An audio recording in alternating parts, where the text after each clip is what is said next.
الحمد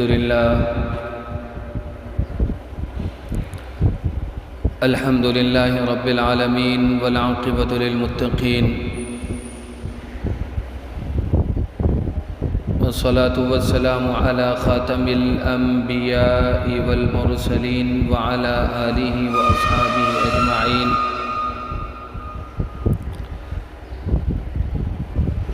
أما بعد، فقد قال الله تبارك وتعالى في القرآن المجيد والفرقان الحميد: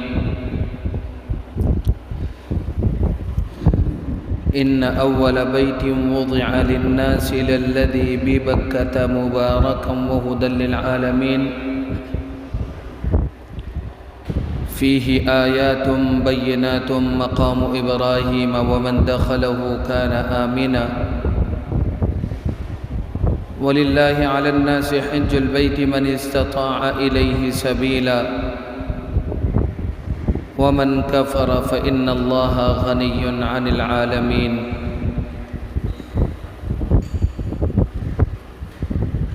صدق الله العظيم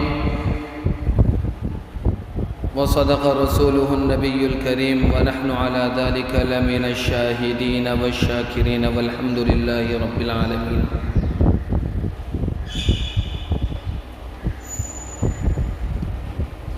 اللهم صل على محمد وعلى آل محمد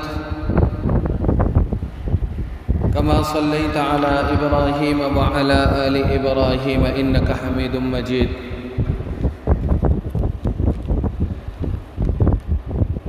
اللهم بارك على محمد وعلى آل محمد كما باركت على إبراهيم وعلى آل إبراهيم إنك حميد مجيد.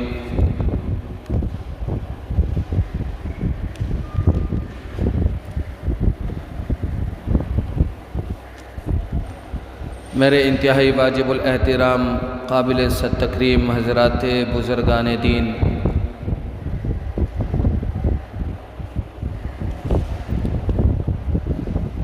اور میرے عزیز ساتھیوں،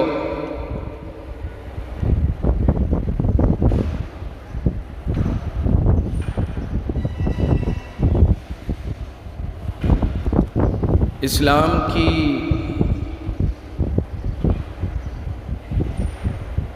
پانچ اہم ترین بنیادوں میں سے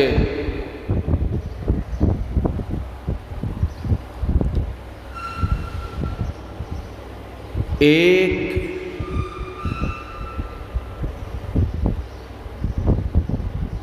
اہم ترین بنیاد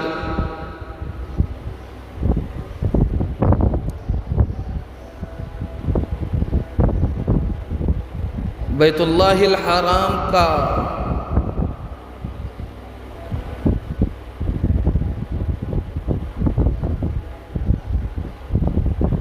حج ہے۔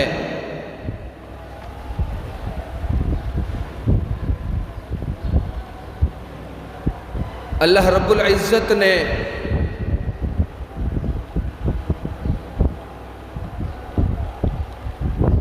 اسلام اور دین کی بنیاد جن امور پر رکھی،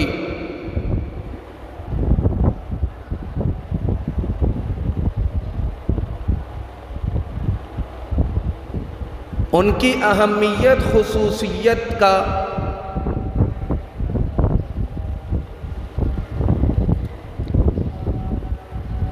اندازہ اس بات سے لگایا جا سکتا ہے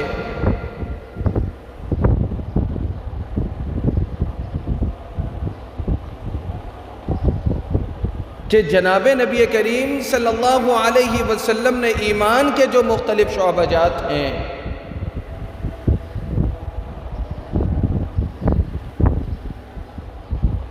جو کم و بیش 70-72 کے قریب ہیں،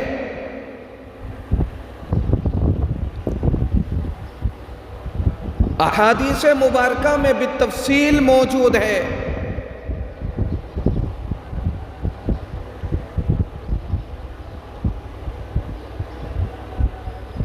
لیکن ان تمام تر بنیادوں میں سے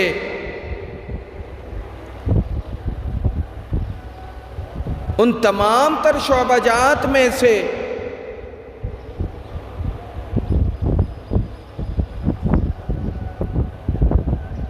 5 بنیادی شعبے ایسے ہیں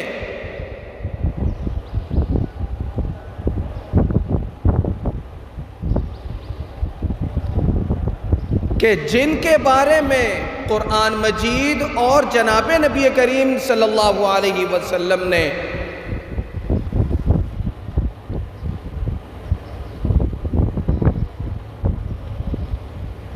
انتہائی شد و مت کے ساتھ ان کی تفصیلات بھی ذکر کی،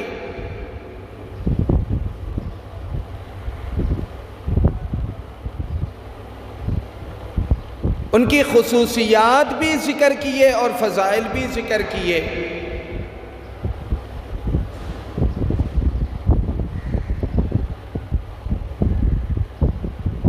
چنانچہ جناب نبی کریم صلی اللہ علیہ وسلم ارشاد فرماتے ہیں، بنی الاسلام علی 5 شہادت اللہ الہ الا اللہ وَأَنَّ مُحَمَّدَ رَسُولُ اللَّهِ وَإِقَامِ الصَّلَاةِ وَإِيتَاءِ الزَّكَاةِ وَصَوْمِ رَمَضَانَ وَحَجِّ بَيْتِ اللَّهِ الْحَرَامِ او كما قال علیہ الصلاۃ والسلام۔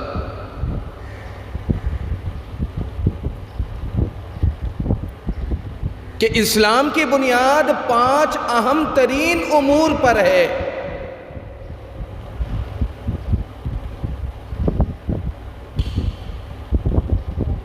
ان اہم ترین امور میں سے،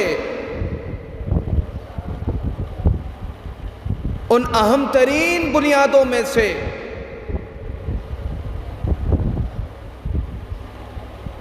ایک انتہائی اہم بنیاد اسلام کا، دین کا، وہ حج ہے، زیارت بیت اللہ شریف ہے۔ اور قرآن مجید میں بھی ارشاد ہے کہ جو شخص صاحب نصاب ہو، جس طرح دیگر امور پر عمل کرنا اس کے لیے ضروری ہے، اسی طرح وَلِلَّهِ عَلَى النَّاسِ حِجُّ الْبَيْتِ مَنِ اسْتَطَاعَ إِلَيْهِ سَبِيلًا، جو شخص صاحب حیثیت ہو اور اس پر حج کا فریضہ لازم ہو، واجب ہو، اور دیگر ممنوعات اور اعذار اس کے ساتھ لاحق نہ ہو، تو ایسے شخص پر، مرد و زن پر حج فرض ہے۔ اور وہ شخص جو حج فرض ہونے کے باوجود ادا نہ کرے، تو ایسے لوگوں کے لیے سخت وعیدیں بھی ہیں۔ اور اللہ رب العزت فرماتے ہیں کہ وَمَنْ كَفَرَ فَإِنَّ اللَّهَ غَنِيٌّ عَنِ الْعَالَمِينَ، کہ جو کفر کا راستہ اختیار کرے، یعنی انکار کرے حج کا، حج کی فرضیت کا عملی طور پر انکار کرے، یا اعتقادی طور پر انکاری ہو، تو ایسے شخص کے بارے میں فرماتے ہیں کہ فَإِنَّ اللَّهَ غَنِيٌّ عَنِ الْعَالَمِينَ، اللہ تعالیٰ ایسے شخص سے مستغنی ہے، یعنی ایسے شخص پر سے اللہ تعالیٰ اپنے رحمتوں کو، اپنے رحم و کرم کو اٹھا لیتا ہے۔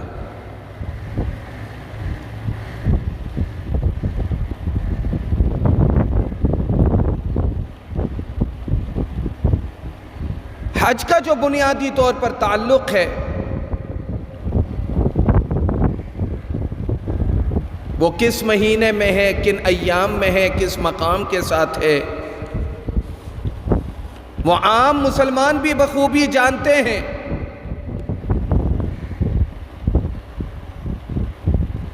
کہ ہمارے یہاں اسفار ذوالقعدہ سے شروع کر دیتے ہیں، لیکن حج کے جو بنیادی ایام ہے وہ ذی الحج کے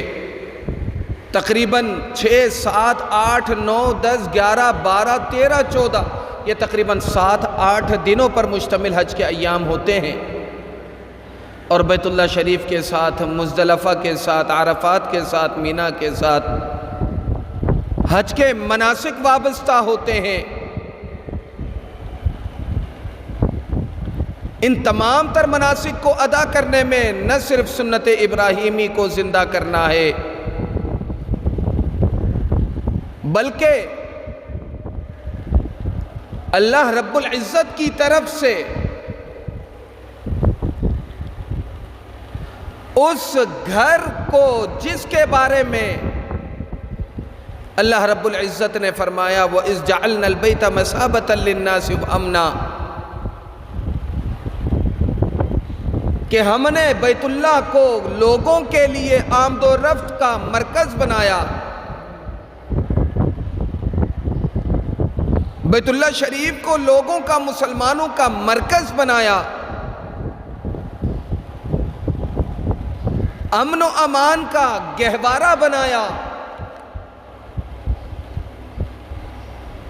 اور حدود حرم بیت اللہ شریف کے خصوصیات میں سے یہ بھی ہے کہ اللہ تعالی حدود حرم کے اندر انسان تو انسان، چرند پرند کو بھی محفوظ رکھتا ہے، حشرات، پرندے اور حیوانات سے در اندازی کرنے کی بھی حدود حرم میں اجازت نہیں۔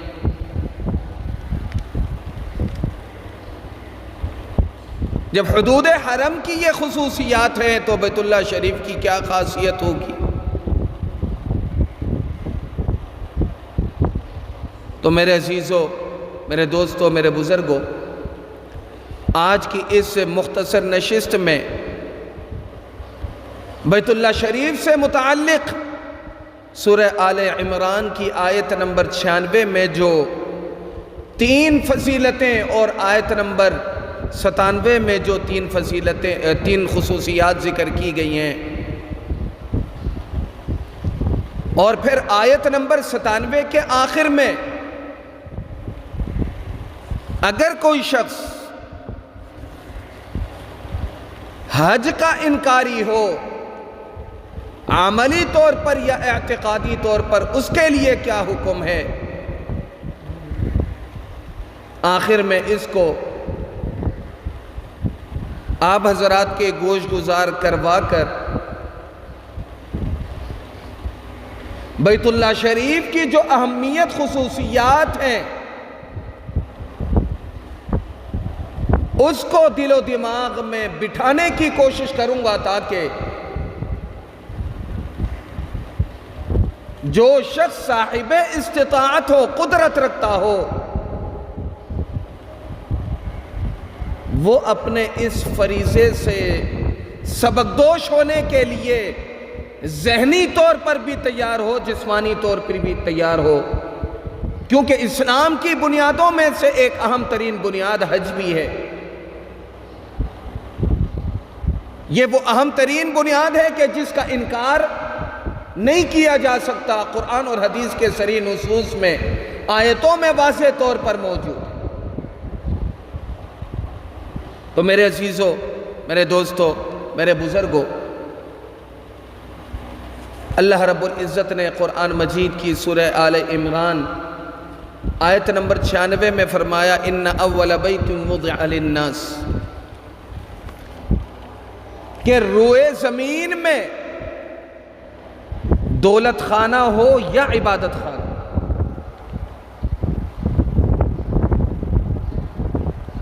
دولت خانہ ہو یا عبادت خانہ، یعنی مکان ہو رہائشی یا کوئی عبادت خانہ ہو، وہ پہلا گھر، پہلا مقام اللہ تعالیٰ نے جسے وجود بخشا،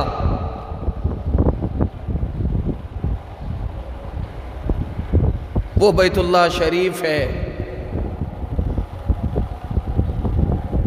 بے شمار صحابہ کرام رضوان اللہ علیہم اجمعین،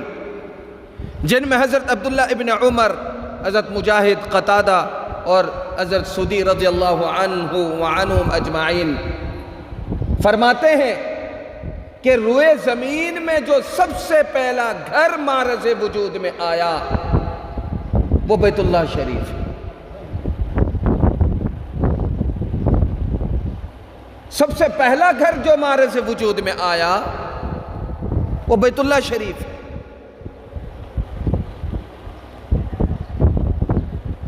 اور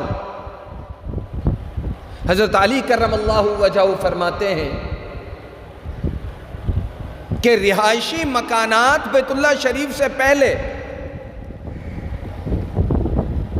موجود تھے، دولت خانے موجود تھے، لیکن روئے زمین میں اگر کوئی عبادت خانے کے طور پر،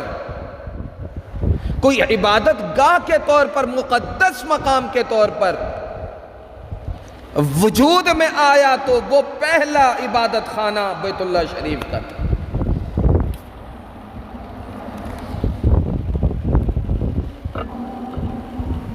اس سے پہلے روئے زمین میں کوئی عبادت گاہ، مقدس مقام نہیں تھا۔ تو اگر دونوں قسم کی روایتوں کو دیکھا جائے تو دونوں قسم کی روایتوں سے یہ بات متفقہ طور پر ثابت ہوتی ہے کہ روئے زمین میں اگر کوئی مقدس ترین مقام جس کو اللہ رب العزت نے عبادت کیے جانے کے قابل بنایا، جس کے احاطے کو مقدس اور محترم قرار دیا، وہ مقدس اور محترم مقام جو ہے وہ بیت اللہ شریف ہے۔ یعنی اس سے پہلے کوئی مقدس مقام، مسجد، عبادت گاہ، مقدس ترین مقام اس سے پہلے کوئی نہیں تھا۔ اب جب یہ بات واضح ہو گئی، صحابہ کرام رضوان اللہ علیہم اجمعین کی وضاحتوں سے، اور اسی طرح سورہ آل عمران میں اللہ رب العزت کے اس ارشاد سے کہ ان اول بیت وضع للناس للذی ببکۃ مبارکا وہدی للعالمین، اس آیت سے بھی واضح ہوتا ہے کہ روئے زمین میں یا تو پہلا گھر وہ عبادت گاہ کی صورت میں ہو یا پھر رہائشی مکان کی صورت میں ہو، تو سب سے پہلا جو خانہ ہے، عبادت کی جگہ ہے، وہ بیت اللہ شریف ہے۔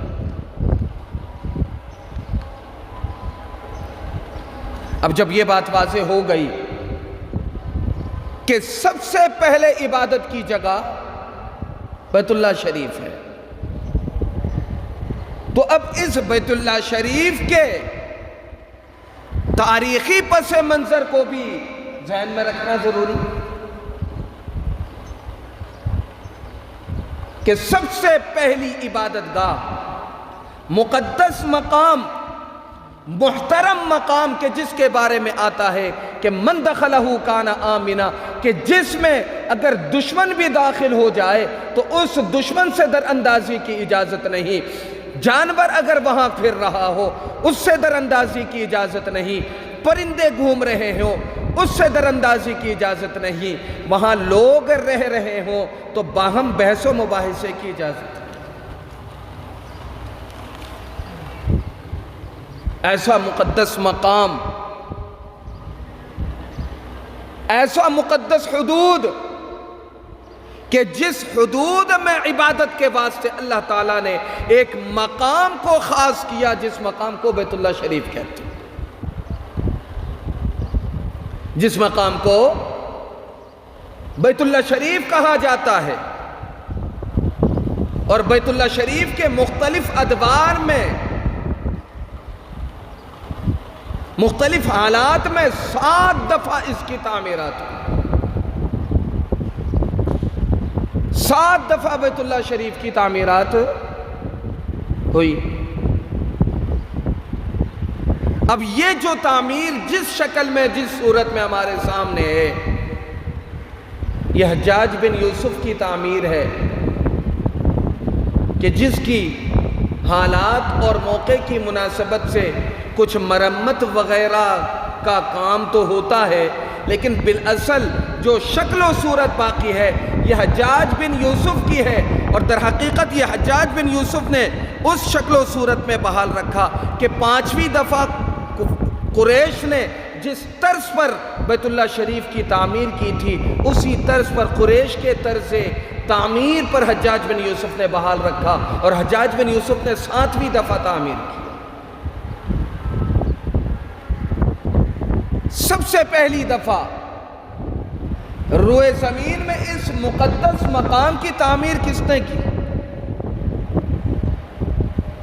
کہتے ہیں حضرت آدم علیہ السلام کو جب زمین پر اتارا گیا، حضرت آدم علیہ السلام کو زمین پر اتارا گیا۔ توجہ رکھنے کی ضرورت ہے، یہ اسرائیلیات نہیں ہے، یہ مفسرین نے، حضرات مفسرین نے اس کو واضح طور پر تفسیر کی کتابوں میں لکھا ہے، اور جید مفسرین نے لکھا۔ اس سورہ آل عمران کے آیت نمبر 96 اور 97 کے ضمن میں بھی تفصیل موجود ہے۔ سورہ بقرہ کے جو حج سے متعلق آیتیں ہیں وہاں پر بھی تفصیل موجود ہے۔ اللہ پاک نے ابونا آدم علیہ السلام ہمارے پہلے والد آدم علیہ السلام کو زمین پر اتارا، تو آدم علیہ السلام کو زمین پر اتار کر حکم دیا کہ بیت اللہ کی تعمیر فرمائے، اور بیت اللہ کی تعمیر کر کے اس کا طواف کر،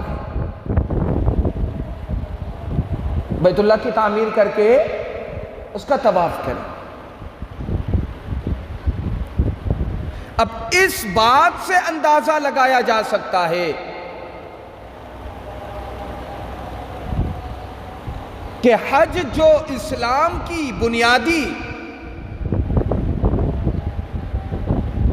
اسلام کے بنیادی ارکان میں سے ایک اہم ترین رکن ہے، اس کے اہم ترین رکن ہونے کی وجہ کیا ہے؟ ایک تو اس عمل کے ساتھ انسانیت کی ابتدا جس ذات سے ہوئی، اس ذات کو اللہ پاک نے مامور کیا کہ بیت اللہ کی تعمیر کرو، اس کے گرد چکر لگاؤ۔ طوفان نوح کے بعد جب روئے زمین کو برابر کر دیا گیا، اس کے بعد حجاز، ارض حجاز کی طرف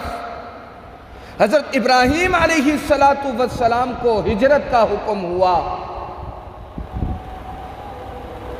تو پھر حضرت ابراہیم علیہ السلام نے ریت کے ٹیلوں میں چھپے ان بنیادوں کو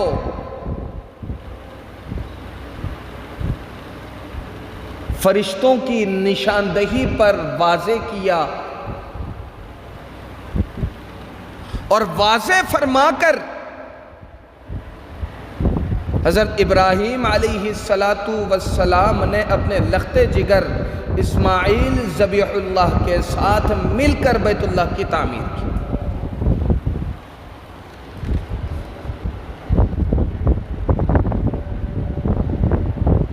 ذرا توجہ رہے اس طرف کہ سب سے پہلے تعمیر کس سے کروائی؟ حضرت آدم علیہ السلام سے بیت اللہ شریف کی تعمیر کروائی، اور تعمیر کروانے کے بعد حکم دیا کہ اس کے گرد طواف کرو۔ پھر جب طوفان نوح کے بعد بیت اللہ شریف روئے زمین کی تمام تر عمارتیں برابر ہو گئیں، ریت کے ٹیلوں میں وہ اس کی بنیادیں چھپ گئیں، تو حضرت ابراہیم علیہ السلام کو ان مقامات کی، اس مقام کی نشاندہی کی گئی کہ جہاں پر بیت اللہ کی بنیادیں تھیں، ان ریت کے ٹیلوں پر سے حضرت ابراہیم علیہ السلام نے بنیادوں کو نکالا، اور مقام ابراہیم پر جو پتھر موجود ہے اس پتھر پر کھڑے ہو کر ابراہیم خلیل اللہ اور اسماعیل ذبیح اللہ نے بیت اللہ کی تعمیر کی۔ باپ بیٹے تعمیر کا عمل مکمل کرتے ہیں، حکم ہوتا ہے کہ طواف کرو،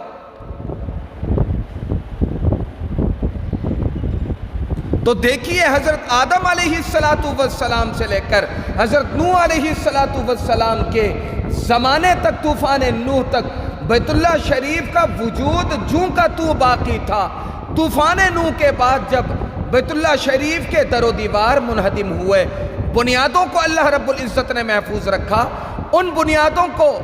نشاندہی کروا کر فرشتوں کے ذریعے سے ان بنیادوں پر تعمیر نو حضرت ابراہیم سے کروا کر پھر اس بیت اللہ شریف کے گرد طواف کا حکم دیا۔ اس سے پتہ چلا کہ حضرت آدم علیہ السلام کے زمانے سے بیت اللہ شریف کی اہمیت واضح تھی، خصوصیات واضح تھے۔ تبھی طوفان نوح کے بعد جب اس کے آثار بظاہر مٹ گئے، پھر دوبارہ نشاندہی کر کے پھر دوبارہ حضرت ابراہیم علیہ السلام سے اس عبادت گاہ کی بنیاد رکھوائی گئی، اس کی تعمیر نو کروائی گئی، اور تعمیر نو کروا کر امت کو اس بنیادی عبادت گاہ کی طرف متوجہ کیا کہ یہ عبادت گاہ تمہارے واسطے امن کا گہوارہ ہے۔ اور حضرت ابراہیم علیہ السلام تعمیرات مکمل کرنے کے بعد فرماتے ہیں وَإِذْ جَعَلْنَا الْبَيْتَ مَثَابَةً لِلنَّاسِ وَأَمْنًا، کہ ہم نے اس بیت اللہ شریف کو لوگوں کے آمد و رفت کے لیے مرکز بنایا، بہترین جمع کے لیے، اجتماع کے لیے بہترین مرکز بنایا، اور اس بیت اللہ شریف کو امن کا گہوارہ بنایا۔ دوسری دفعہ جو تعمیر ہوئی طوفان نوح کے بعد، وہ حضرت ابراہیم علیہ السلام نے تعمیر فرمائی۔ حوادثات کے زد میں آ کر پھر یہ تعمیر منہدم ہوئی، تو تیسری دفعہ قبیلہ جرہم کی ایک جماعت نے تیسری دفعہ بیت اللہ شریف کی تعمیر کی۔ پھر بدلتے زمانے کے ساتھ حالات آئے، حوادثات آئے، پھر دوبارہ بیت اللہ شریف کی عمارت منہدم ہوئی، تو چوتھے نمبر پر عمالقہ نے تعمیر کی، اور پانچویں نمبر پر جناب نبی کریم صلی اللہ علیہ وسلم کی بعثت کے ابتدائی زمانے قریش نے تعمیر کی، اور قریش کی جو طرز تعمیر ہے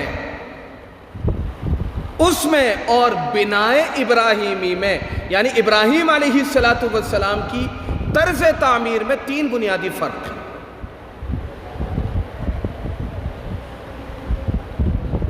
پہلا بنیادی فرق یہ تھا کہ حضرت ابراہیم علیہ السلام نے بیت اللہ شریف کے دو دروازے رکھے تھے، ایک مشرقی دروازہ، ایک مغربی دروازہ، کہ مشرقی دروازے سے داخل ہوتے، مغربی دروازے سے نکلتے۔ تو قریش نے اپنی طرز تعمیر میں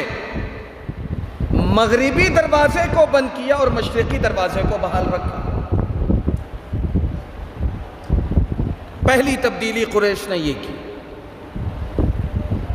اور دوسری تبدیلی یہ کی کہ حتیم بیت اللہ شریف کا جو دروازہ ابھی فی الحال موجود ہے، اس کے پاس چار دیواری کے ساتھ ایک چبوترا نما جگہ ہے جسے حتیم کہا جاتا ہے۔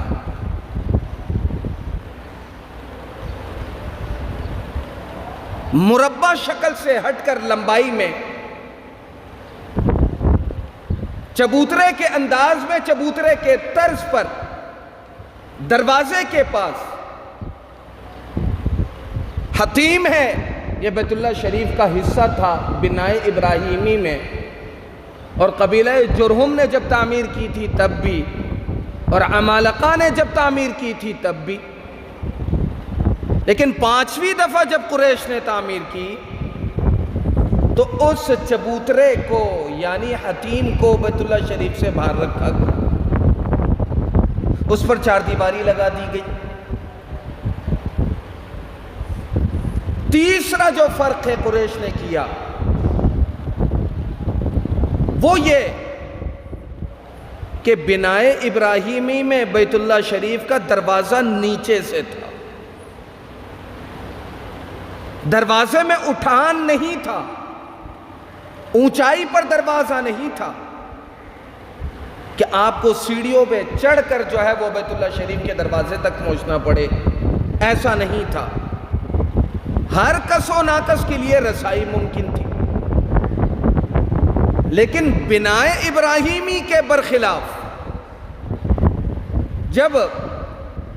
قریش نے تعمیر کی تو دروازے کو اونچا کر دیا، اور اس سے پہلے سیڑھیاں لگا دی۔ اس کی بنیادی وجہ کیا تھی؟ اس کی بنیادی وجہ یہ تھی کہ جب جوق در جوق اسلام میں لوگ داخل ہوتے جا رہے ہیں، اب بیت اللہ شریف کی زیارت کے لیے، حج کے لیے، عمرے کے لیے آنے والے زائرین کی تعداد میں دن بدن اضافہ ہوتا جا رہا ہے۔ اب اگر بیت اللہ شریف کے دروازے کو ہر کس و ناکس کی آمد و رفت کے لیے کھول دیا جائے تو پریشانی کا سامنا ہو سکتا ہے۔ اب موجودہ حالات میں جو معتمرین جاتے ہیں، جو حاجی جاتے ہیں، ان کو اس بات سے اندازہ ہو سکتا ہے کہ رکن یمانی، رکن شمالی، اور اسی طرح حجر اسود کا استلام کرنے کے لیے، بوسہ دینے کے لیے گھنٹوں گھنٹوں انتظار کرنا پڑتا ہے۔ صرف انتظار ہی نہیں بلکہ چاروں طرف سے دھکم پیل کا سامنا کرنا پڑتا ہے، دھکے دینے پڑتے ہیں، کھانے پڑتے ہیں، کہیں جا کر کئی گھنٹوں کے بعد حجر اسود کا بوسہ اور استلام ممکن ہوتا ہے۔ اور اگر اسی طرح استلام حجر اسود گھنٹوں کے بغیر ممکن نہیں، دھکا دیے بغیر ممکن نہیں، دھکے کھائے بغیر ممکن نہیں۔ یہ تو میں نے خود اپنی آنکھوں سے دیکھا ہے کہ حجر اسود کو بوسہ دینے کے چکر میں بہت سارے لوگ ایسے ہوتے ہیں جو بالکل بے سر و پا بے جان ہو جاتے ہیں اور ہاتھ پیر بالکل چھوڑ دیتے ہیں۔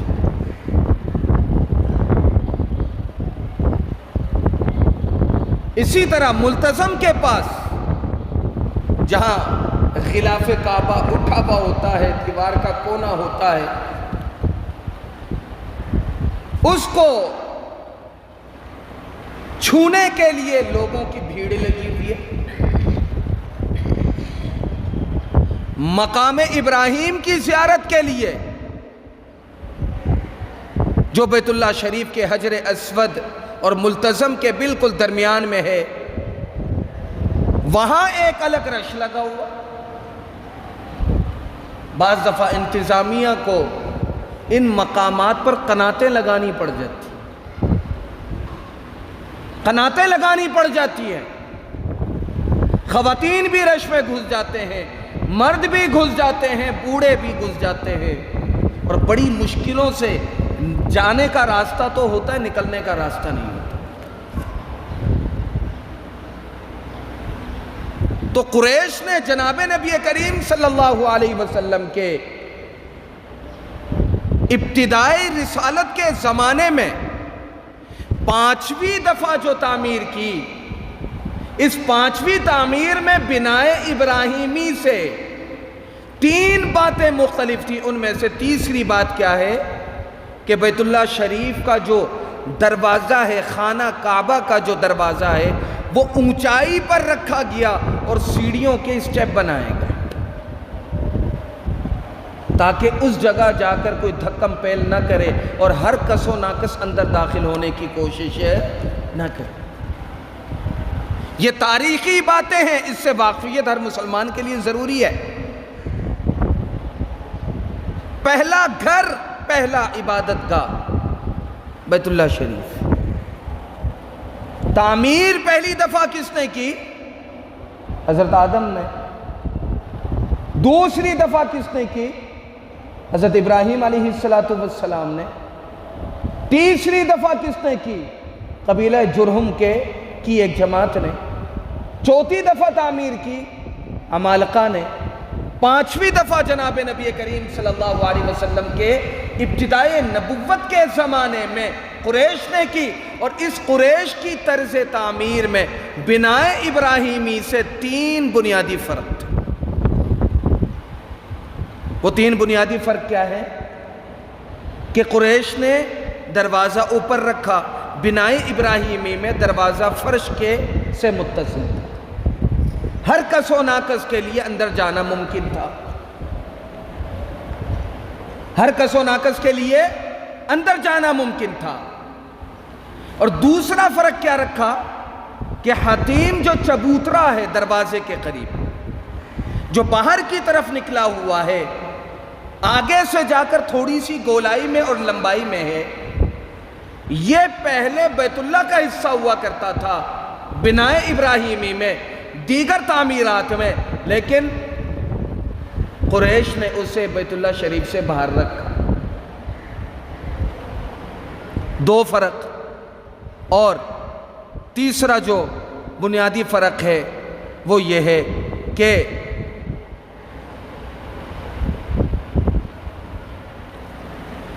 بنائے ابراہیمی میں بیت اللہ شریف کے 2 دروازے ہوا کرتے، ایک مغربی دروازہ، ایک مشرقی دروازہ۔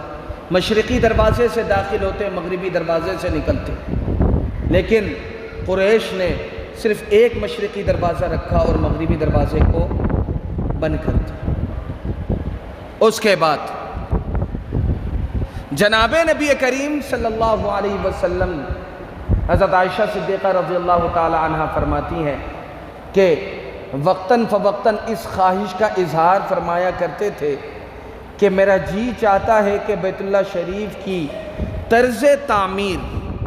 اسی طرح کر دو جس طرح بنائے ابراہیمی کیے، جس طرح کے حضرت ابراہیم علیہ السلام کی تعمیر تھی،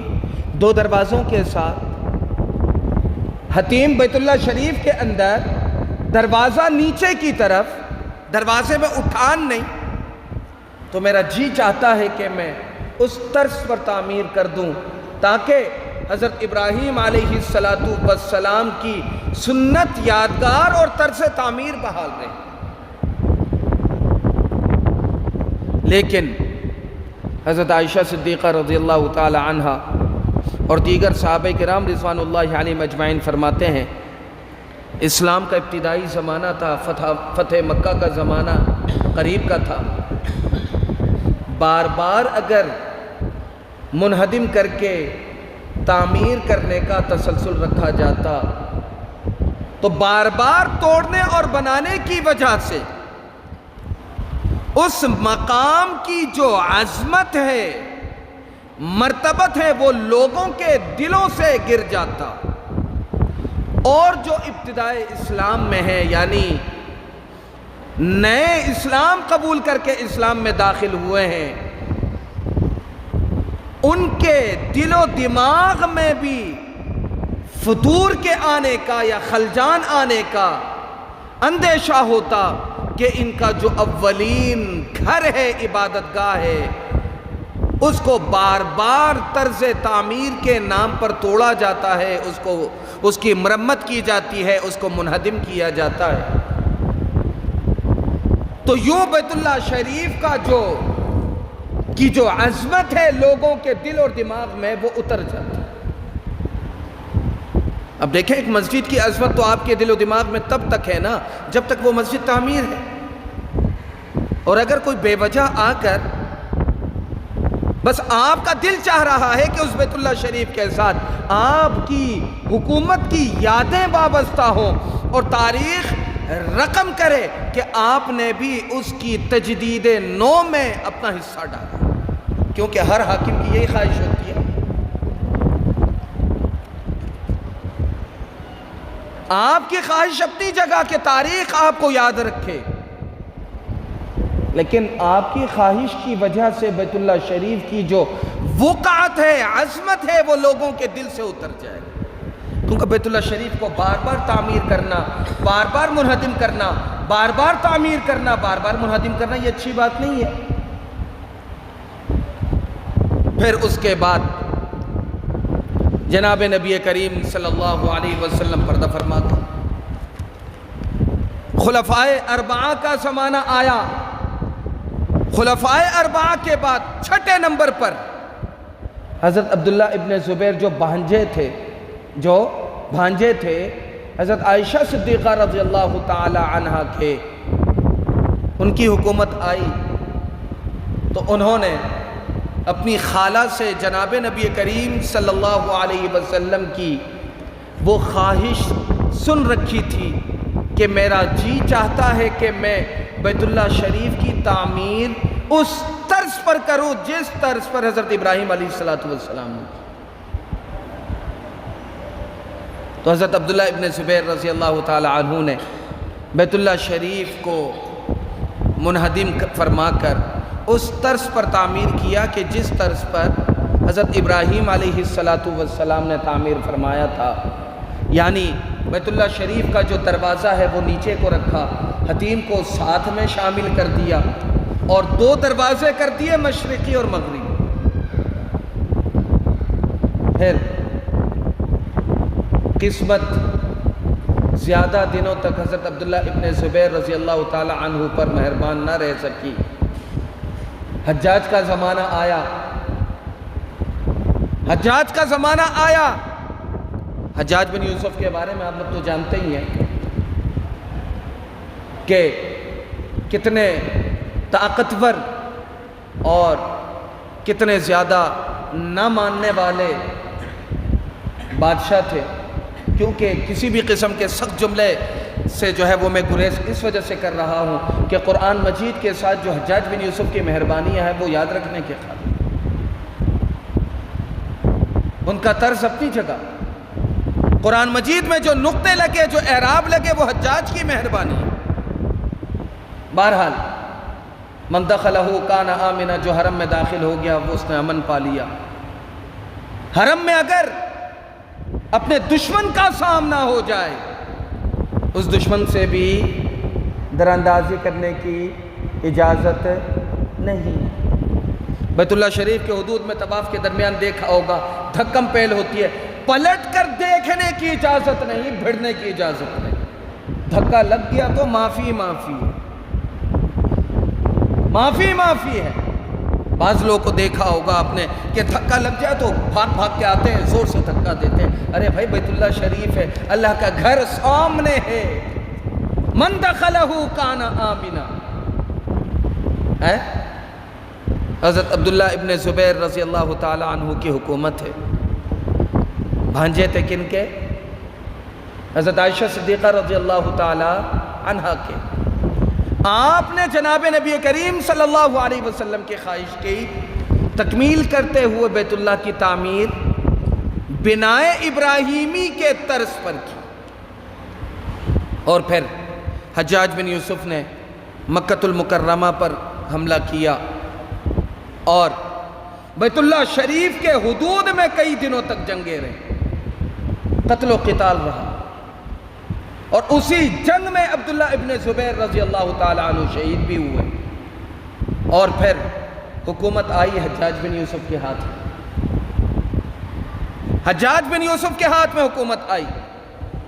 تو حجاج بن یوسف نے 7ویں دفعہ منہدم کر کے 7ویں دفعہ بیت اللہ شریف کی تعمیر کی، اور طرز تعمیر، انداز تعمیر وہی رکھی جو قریش کی تھی 5ویں دفعہ میں، اور ساتھ میں یہ کہا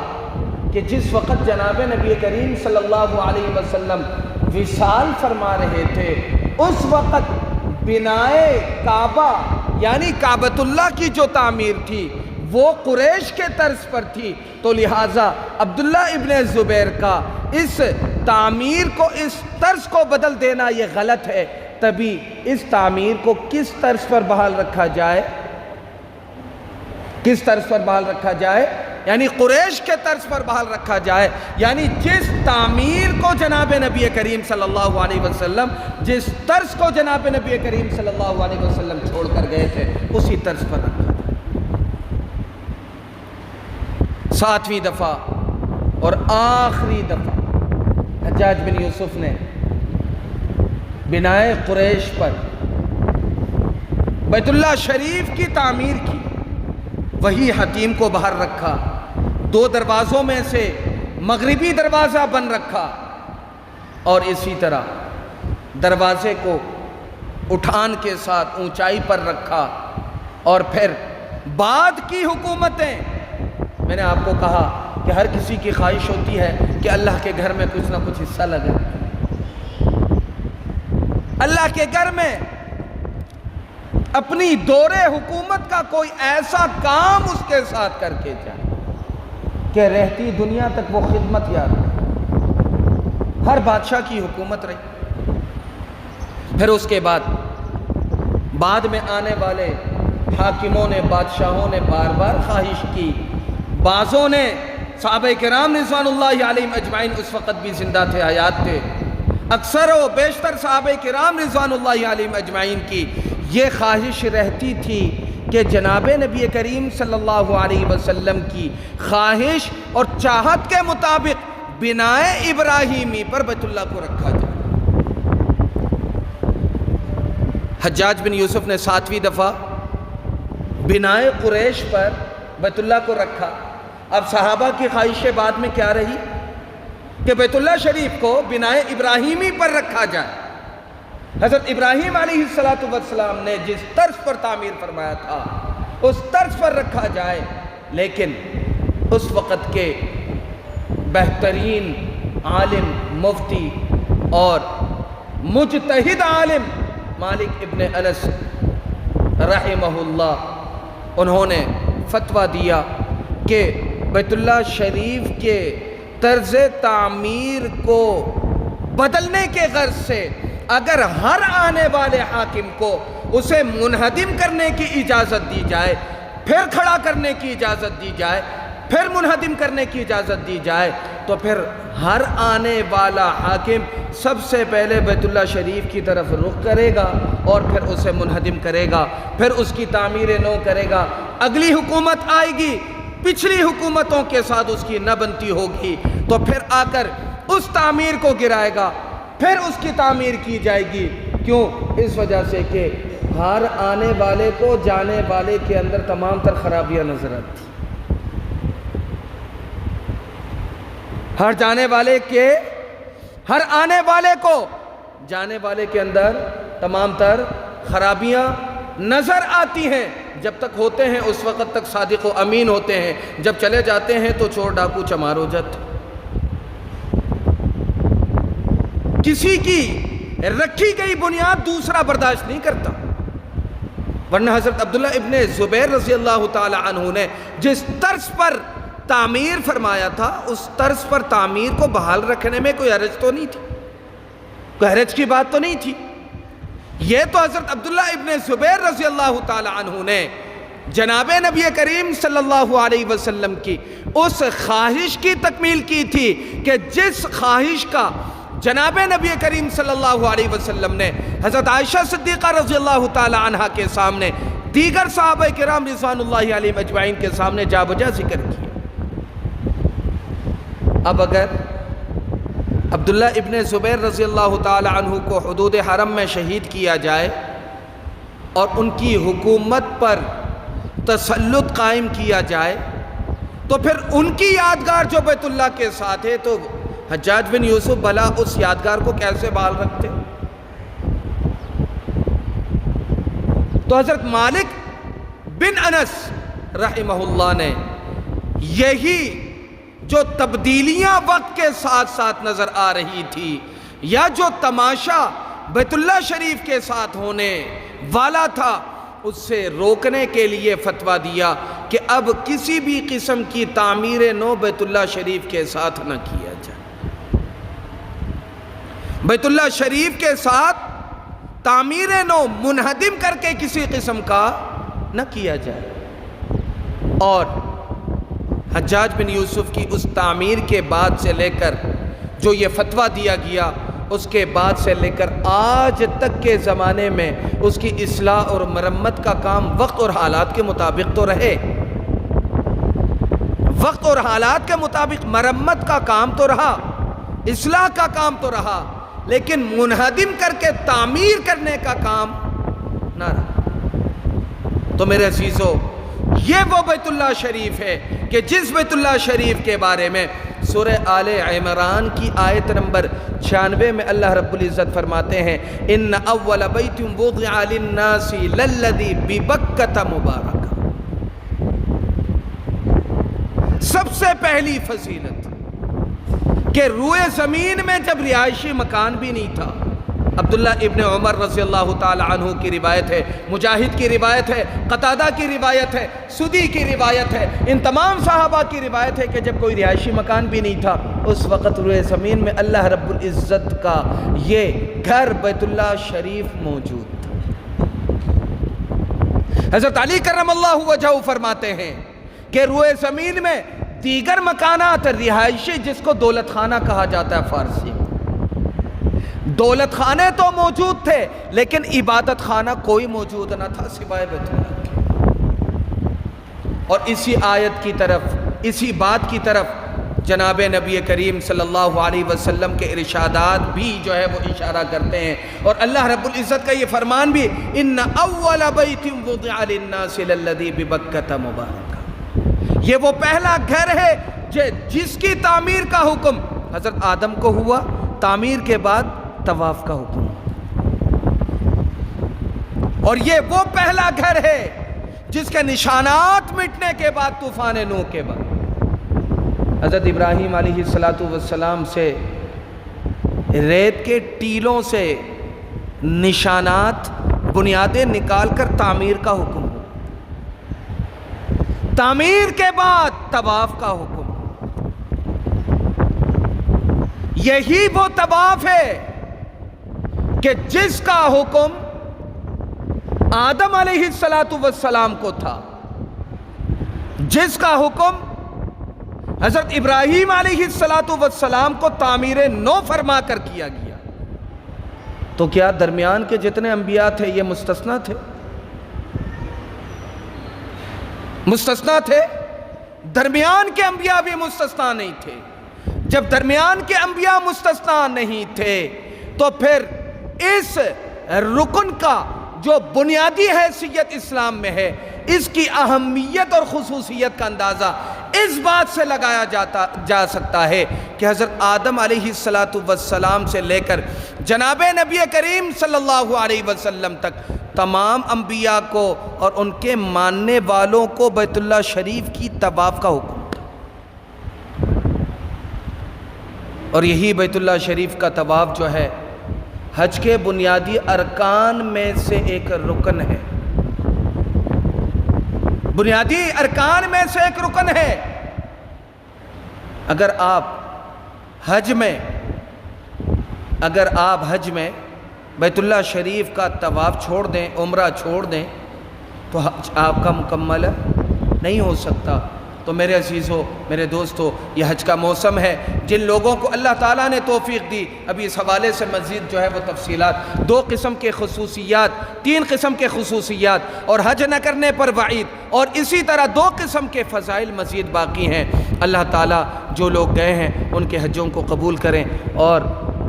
جن کو اللہ تعالیٰ نے ہمت دی ہے، حوصلہ دیا ہے، لیکن اس کے باوجود گھر سے نکلنے کو دل نہیں کرتا، 10 سے 12 لاکھ روپے خرچ کرنے کو دل نہیں کرتا، اللہ تعالیٰ انہیں بھی سمجھ دے کہ جب انبیاء بھی اس سے مستغنی نہ تھے تو پھر تم صاحب مال ہو کر، صاحب ثروت ہو کر، صاحب نصاب ہو کر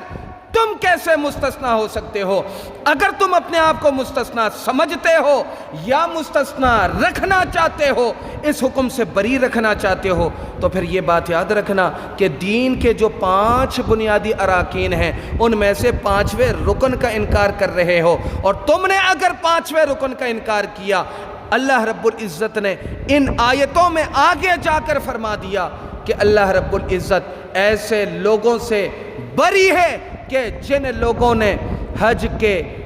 کی فرضیت کا عملی طور پر انکار کیا یا اعتقادی طور پر انکار کیا، اللہ رب العزت بھی ایسے لوگوں سے براءت کا اعلان فرماتے ہیں۔ اللہ رب العزت ہمیں حج کے اس فریضے کو ادا کرنے کی جو صاحب نصاب ہیں انہیں توفیق دے، اور جو ادا کر چکے ہیں انہیں بار بار زیارت حرمین شریفین کی توفیق دے، اور جن کو اب تک زیارت نصیب نہیں ہوئی اللہ تعالیٰ انہیں بھی بارہا زیارت کرنے کی توفیق عطا فرمائے، بارہا